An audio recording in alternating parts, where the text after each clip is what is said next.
Pse ky vendim? Jozi bën veprimin shokues pak minuta më parë.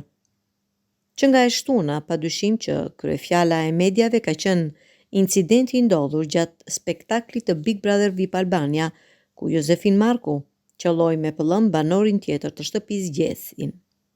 Jozi ka zgjedhur të qëndrojë në heshtje duke mos u bërë i gjallë në rrjetet sociale.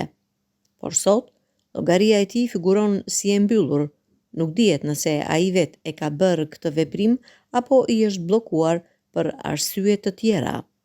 Pas kësaj ngjarje, Jozi u shoqërua në komisariat, ku pasi dha dëshminë e tij, u procedua në gjendje të lirë.